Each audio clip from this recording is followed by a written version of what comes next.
करके शिवलिंग को बनाने के लिए मिट्टी कहाँ की होना चाहिए, किस जगह पर बनाना चाहिए, मिट्टी में कैसा जल मिलाना चाहिए।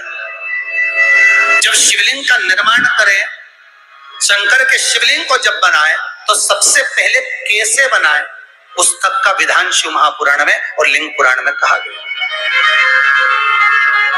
महाराज कहा क्यारे की मिट्टी हो, क्यारा मतलब समझिएगा जिस मिट्टी पर कोई गंदगी ना करी गई हो, ऐसी जगह का कोई भाग मिट्टी का लाया जाए जहां कोई गंदगी ना करे। शिव महापुराण की कथा कहती है। देखो पिछले वर्ष के लॉकडाउन से लेकर अभी तक की जो कथाएं आप लोग सुने हैं, उसमें शिवलिंग मट्टी का किस तरह से बनाया जाए और कैसी मट्टी हो और उसमें पानी कैसा मिलाया जाए, कैसा शिवलिंग तैयार करा जाए, उसका विधान वर्णन नहीं कर पाए, परंतु आज कथा निकली है तो उसको सुन लो। क्यारे की मिट्टी, क्यारे की मिट्टी मतलब जिस मिट्टी पर कोई गंदगी ना करी गई हो, ऐसी जगह की मिट्टी को लेकर जाए और मिट्टी को लाने के बाद थोड़ा पानी का सिंचन कर दें, अर्थात घर में लाए तो उससे पहले मिट्टी को पवित्र करें। अपने घर में गंगा जल रखा हो, यमुना जल रखा हो, सरयू जी का जल रखा हो, उससे मिट्टी का सिंचन कर दें। मान लो अगर ये जल नहीं भी है तो जल के अंदर थोड़ा सा इत्र डालकर मिट्टी का सिंचन करें। अगर इत्र भी नहीं है तो जल के अंदर थोड़ा सा दूध डालकर मिट्टी का सिंचन करें। दूध भी नहीं है तो एक बेलपत्री जल के अंदर डालकर उस पानी का सिंचन। बेलपत्र भी नहीं है, पीपल का पत्ता डालकर उसका सिंचन कर दे। और मिट्टी पर घर में लाते से ही, ये नहीं कि मिट्टी आज लाए और तुमको शिवलिंग कल बनाना है, तो मिट्टी अगर एक दिन पहले लाए हो, 2 दिन पहले लाए हो, 4 दिन पहले लाए हो, तो उसी दिन जल का सिंचन होना चाहिए। ये नहीं कि जिस दिन बनाएंगे उस दिन सिंचन होगा। मिट्टी पर पानी का छींटा, सिंचन भले ज्यादा मत डालो पर छींटा तो उस दिन लगा देना चाहिए जिस दिन घर में मिट्टी लेकर आए हो, जिस दिन लेकर।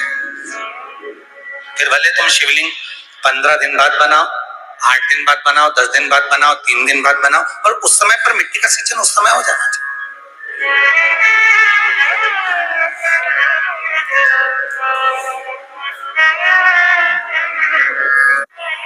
फिर कहा जिस दिन शिवलिंग का निर्माण करो उस दिन प्रातः में अगर आप शिवलिंग बना रहे हैं तो ब्रह्म मुहूर्त में मिट्टी को गला दो। किस पानी से गलाना है उसका भी प्रमाण, उसका भी शास्त्र वर्णन करा। किस जल से गलाया जाए, शिव महापुराण की कथा कहती है अगर आपको आज शिवलिंग का निर्माण करना है, शाम को आप शिवलिंग का निर्माण कर रहे हो, तो अपने पानी का जो मटका होता है, हंडा होता है, रसोई घर में जहां पानी भर कर रखते हो, उसके नजदीक में एक कलश जिसमें अलग से ताजा जल भरा जाए और उस पर प्लेट ढकी हो और उस पर एक चावल का दाना रखा हो, उस जल को लेकर आओ। थोड़ी देर रखा रहे, आधा घंटा, 2 घंटा, 3 घंटा, 15 मिनट, 20 मिनट, पर वो पानी वहां रखा होना चाहिए। रसोई घर में अन्नपूर्णा का निवास होता है, परिंदे के पास पितरों का निवास होता है। अन्नपूर्णा, पित्र सब रसोई घर के भीतर विराजमान होते हैं। शास्त्र कहता है 33 कोटि देवता एक समय के लिए, एक क्षण के लिए हमारे रसोई घर में प्रवेश करते हैं। इसलिए रसोई घर को तुम पूरे घर को स्वच्छ रखो ना रखो, पूरे घर को तुम साफ रखो ना रखो, पर रसोई घर एकदम क्लीन होना चाहिए, साफ होना चाहिए, स्वच्छ होना चाहिए। आज के जमाने में तो फिर गया, और पहले जब मिट्टी के चूल्हे होते थे, जब चूल्हा बंद होता था तो उसको गीला कर कर गोबर को या पानी में उसको कपड़े को गीला कर कर पूरे चौके को, रसोई घर को पोंछा जाता था। मिट्टी का होता था वो, तो भी उसको पोता लगाते थे, पोंछते।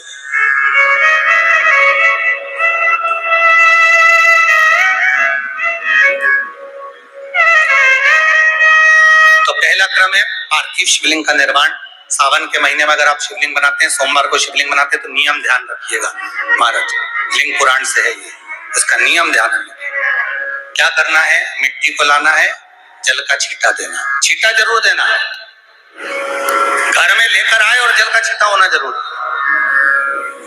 2 दिन तक, 3 दिन तक मिट्टी रखी हुई है, और उसके बाद अगर आपने पानी का छींटा नहीं दिया है और आपने डायरेक्ट मिट्टी को गला दिया और उसके बाद बनाया तो उसका कोई प्रमाण नहीं।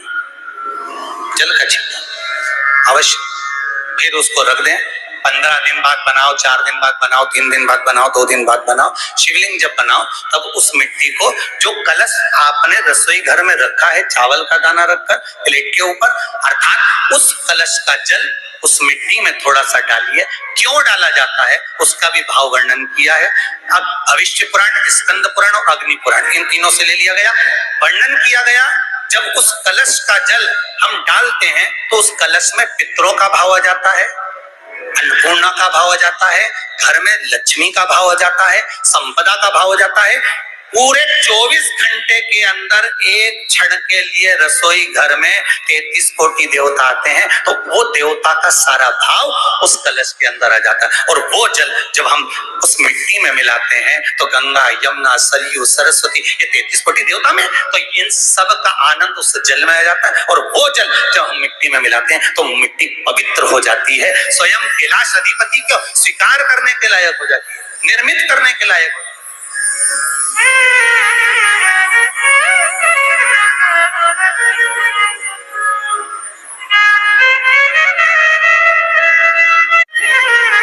शिवलिंग का निर्माण। अब शिवलिंग का निर्माण कैसे करना? मिट्टी में गला दिया पानी में। सबसे पहले शिवलिंग बनाने से पहले पात्र जो होता है उसके नीचे बेलपत्र रखी जाती है। क्या रखना है? एक बेलपत्र। शंकर को झेलने के लिए कोई साधारण नहीं है पात्र जिसपे झेला जाए। स्वयं गंगा शिव की जटा में, और आप शंकर के शिवलिंग का निर्माण कर रहे हो, कोई साधारण नहीं हो सकता। स्वयं आप विदेश संहिता के अंतर्गत पढ़े कि ब्रह्मा और विष्णु, ब्रह्मा ऊपर जा रहे हैं, भगवान विष्णु नीचे जा रहे हैं, तो पता नहीं कर पा रहे कि यहाँ चरण कहां पर और शीश कहां पर है,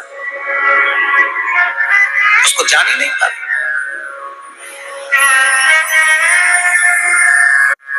बस एक बेलपत्र,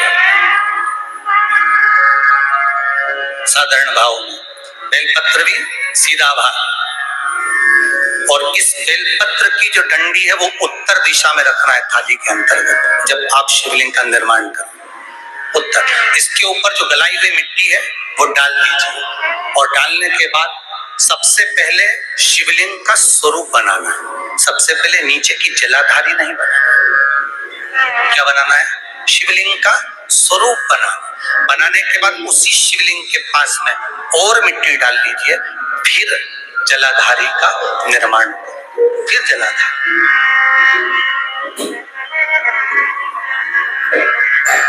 शिवलिंग जलाधारी निर्मित हो गई। परिवार शिवलिंग में रहता है, आपको पहले भी कहा। भगवान भूत अधिपति भूतेश्वर भगवान शिव का संपूर्ण परिवार शिवलिंग में, पहले भी कथा में कहा, आज फिर आपको वर्णन कर देते हैं। जैसे ये जलाधारी है गोल, ये चरण है, ये शिवलिंग है। ये जो गोल भाग है जहां पर भगवान शंकर का शिवलिंग रखा है, ये पार्वती जी का हस्त कमल है। जहां से पानी नीचे गिर रहा है, इसके राइट भाग में श्री गणेश जी का स्थान, लेफ्ट भाग में श्री कार्तिकेय जी का स्थान। बीच में जो एक मोटी सी लाइन होती है जलाधारी में, वो पार्वती जी के सुंदर पुत्री अशोक सुंदरी का स्थान है। उसके ऊपर से जो जल बूंद बूंद नीचे गिरता है, ये जो पानी बूंद बूंद नीचे गिरता है, या आप कलश से जल चढ़ाते हो या आप श्रृंगी से जल चढ़ाते हो, तो ये जो पानी गिर रहा है, ये शंकर भगवान की 5 पुत्रियां, जया, विषहरा, शामरी बारी, दोतली और देव, ये शंकर जी की 5 पुत्री।